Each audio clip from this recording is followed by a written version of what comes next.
Hello! Let's continue our discussion on Stoicism. Going over the Meditations by Marcus Aurelius. We had ended up in book 10 and my attention was drawn by section 3. All that happens is an event either within your natural ability to bear it or not. So if it is an event within that ability, do not complain, but bear it as you were born to. If outside that ability, do not complain either. It will take you away before you have the chance for complaint. Remember, though, that you are by nature born to bear all that your own judgment can decide bearable or tolerate in action if you represent it to yourself as a benefit or duty. Well, that last sentence I think is a little complicated, because that would suggest that if it's your duty, then you just have to do it. And I'm afraid that can lead us to a somewhat disturbing mental space. But if we just ignore that part, here's what I was thinking about. I was having some conversations recently with different people about things that can happen. And what I mean by that is things that might happen. And in many cases, and that includes me, people were facing something that might happen. And here's where, in my mind, that gets very interesting. In pretty much all those cases, if not all those cases, the mere idea that something might happen was enough to evoke anxiety or stress. And I think in itself it's a very natural response. I think we are kind of built that way, that we respond with stress to a potentially negative event. I don't think anyone would argue that that's normal. That's how our stress response works. But it's one thing to get a stress response, let's say something extreme, when you're on a hiking trail and all of a sudden there's a grizzly bear. I think that everybody would agree that in that situation it's probably wise and very adaptive in the evolutionary sense of the word to have that stress response. If something truly terrible is about to happen, there will be a stress response. There's nothing you can do about it. But what about the situations where what is about to happen is not certain? And when you think about it, a lot of events, potential things that can happen in our lives, they're not certain, right?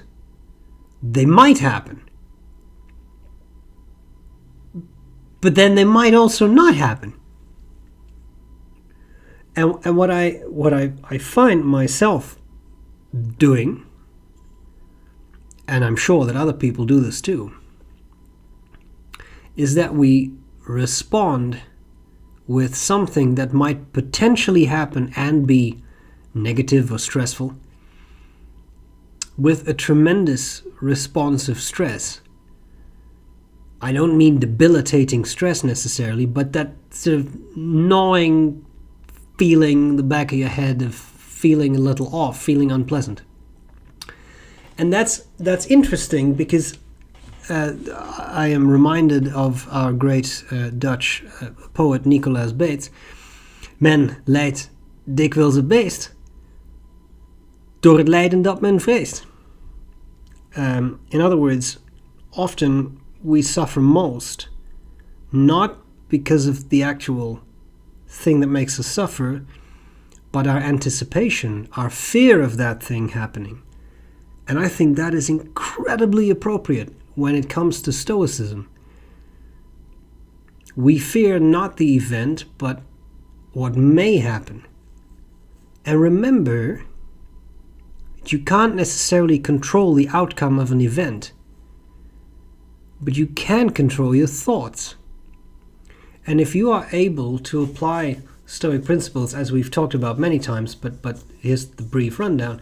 If you're able to, as this day and age we would say, cognitively distance yourself, take a mental step back and look at what is about to happen, and then say,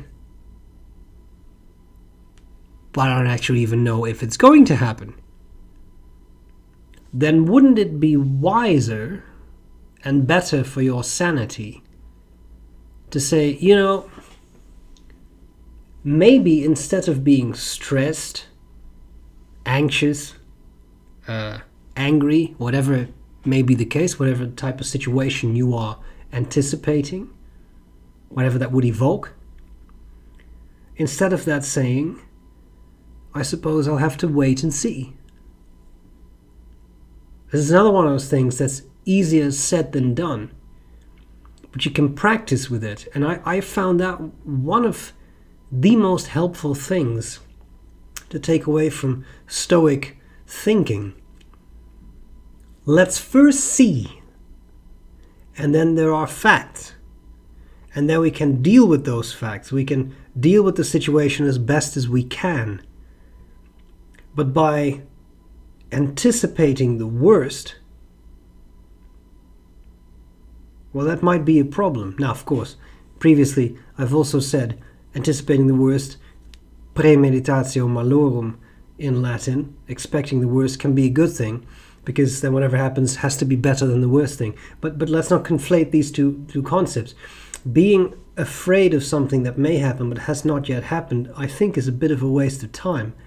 But worse than that, it's a waste of your cognitive resources. You start to feel anxious, you start to feel stressed, you start to feel bad, and it may not even be warranted. It may not be warranted, because the thing that you are fearing, the event in your life, it may not even happen. And how much time and energy have you then wasted on being afraid, nervous, anxious, while it wasn't even necessary? And this is a trap I fall into easily. I worry about something that's going to happen. And I hope one day to attain a sort of level of Stoic mastery where I can think, it may or may not happen. But even if I don't think of that automatically, I've found that now, after months and months and months, if not a few years at this point, of trying to live this way, it's become much easier. I can take that step back and tell myself, what are you doing? You're fearing something that you're not even sure might actually happen. Stop. It's pointless, right? And then the second thing that Marcus Aurelius describes here that I find very interesting is the thought of bearability. All that happens is an event either within your natural ability to bear it or not. So if it is an event within that ability, do not complain, but bear it as you were born to. If outside that ability, do not complain either. It will take you away before you have the chance for complaint. Very morbid, right? Like if you can't bear it, then it will kill you. And then there is nothing to bear. But in a way, although really I think pretty morbid, also a little hard to argue with. Anyway, remember though that you are by nature born to bear all that your own judgment can decide bearable or tolerate in action if you represent it to yourself as benefit or duty. Well, again, the benefit or duty, I especially the duty part, I struggle with a bit. But on the other hand, if you unpack that argument, think about the things you've been through in life. Hopefully many pleasant things, but then there's also negative things, as there are in every life. Were you not able to bear all these things? Some may have been harder to bear, more unpleasant to go through. I don't think that's unreasonable to say. But none of those things killed you. I know that for a fact because I'm talking to you now. So, whatever didn't kill you, etc. But think about that too. How unbearable is something? And what does it mean for something to be unbearable? Like, actually, this is unbearable. Albert Ellis, the founder of rational emotive behavioral theory, would undoubtedly say it's not unbearable. This is one of the terms that people use to describe things. But again, what does it mean to say it is unbearable? That means that it would kill you, or give you such a nervous breakdown that you completely collapse or something. But how many times has something in your life done that to you? How many times has it been truly unbearable? Now, there can be terrible things, traumatic things. I'm not making light of that. But you did make it even through those things.